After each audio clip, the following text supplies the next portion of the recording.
What replaced the previous standard didn't arrive with an announcement. There was no single moment when the change became official. It happened through a series of small adjustments, each one barely noticeable on its own. By the time the transformation was complete, most people couldn't remember what had been there before. The shift began in the late 1970s. At that point, the infrastructure for mass production had already been in place for decades, but the scale was about to expand in ways that would have seemed impossible just 10 years earlier. The technology existed. The distribution networks were ready. What remained was convincing people that what was coming next was not just acceptable, but preferable. It started in places where people were already accustomed to convenience. Supermarkets had become the primary source of food for most families by this time. The layout was familiar. The brands were recognizable. Trust had been built over years of consistent availability. When new products appeared on the shelves, they didn't replace the old ones immediately. They sat beside them. They offered something different: longer shelf life, lower prices, less preparation time. The messaging was never aggressive. It didn't need to be. The products were positioned as modern solutions to everyday problems. Busy families needed options that saved time. Working parents needed meals that could be prepared quickly after long days. Children needed foods that didn't require acquired tastes or cultural familiarity. These were not unreasonable concerns. The solutions offered seemed practical. Television played a role, though not in the way most people remember. The advertisements were there, certainly, but more important was the normalization that happened between the commercials. Sitcoms showed families eating meals that looked increasingly similar to what was being sold. Characters reached for branded products without hesitation.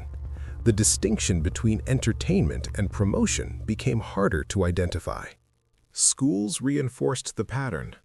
Cafeterias began serving foods that aligned with what children were seeing at home and on television. The lunch trays carried the same processed items, the same flavor profiles, the same textures. By the time a child reached adolescence, they had been eating this way for most of their conscious memory. It didn't feel like a choice. It felt like how things were. Most people didn't question it. There was no reason to. The foods were approved, regulated, widely available. Medical authorities weren't raising alarms. Government agencies had signed off on the ingredients. If something was dangerous, surely someone would have said so.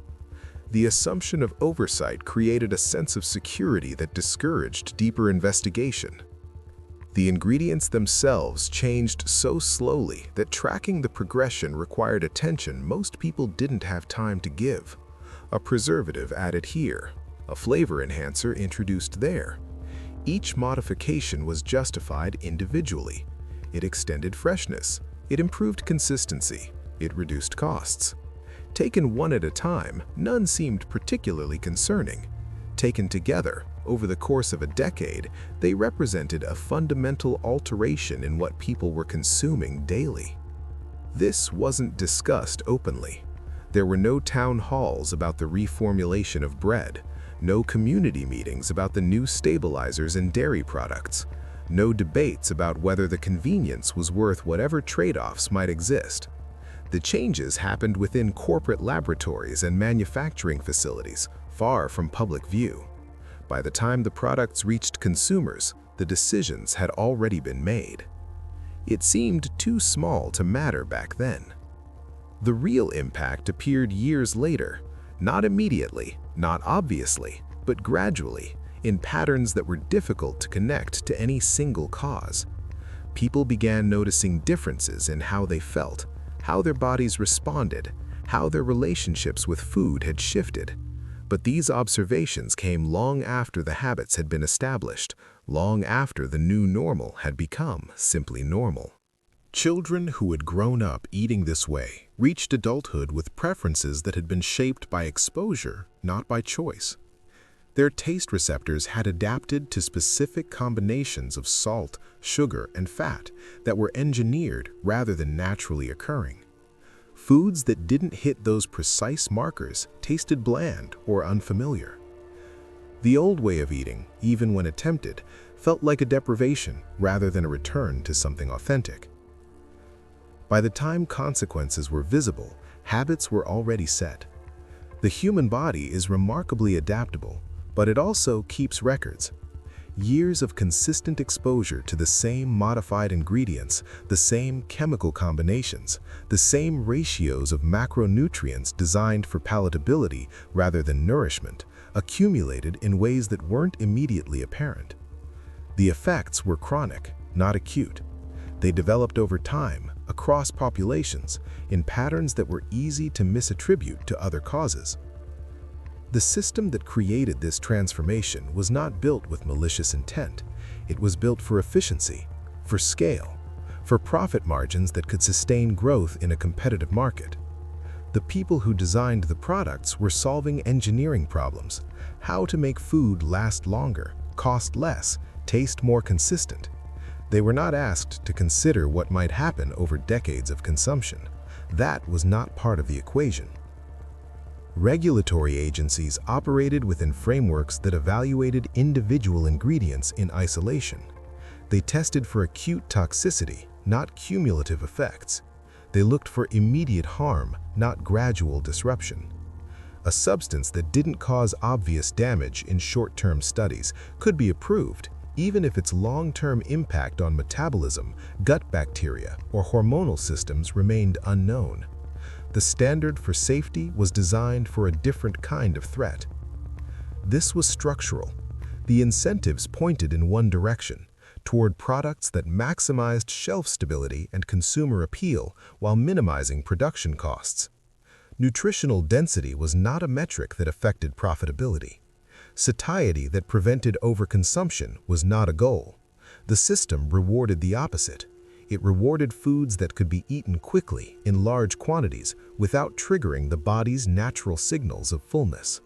Parents fed their children what they had been taught was appropriate. They followed guidelines that had been updated to accommodate the new products. They trusted that the brightly colored packages and cartoon mascots represented legitimate options for family meals. They were not wrong to trust. They were operating within a system that had presented these choices as valid. The responsibility was not theirs to bear. What happened was not a conspiracy. It was the predictable outcome of a food system that prioritized industrial efficiency over biological compatibility. It was the result of decades of small decisions, each one rational within its own context, that collectively created something much larger than any individual choice. It was designed for scale, not people. Some individuals did notice. Some researchers raised concerns. Some health advocates spoke publicly about the changes they were seeing. But their voices were isolated, easily dismissed as alarmist or overly cautious. The mainstream narrative remained consistent. The food supply was safe, regulated, and more advanced than ever before. Questioning that narrative required going against the consensus, and most people had no reason to do so. The pattern was replicated across multiple product categories simultaneously. It wasn't just one type of food. It was bread, dairy, meat, snacks, beverages, condiments. It was everything. The cumulative effect was an environment where avoiding the modified products required deliberate effort, specialized knowledge, and often significantly more money. For most families, that combination of requirements was not realistic. And this wasn't the only change.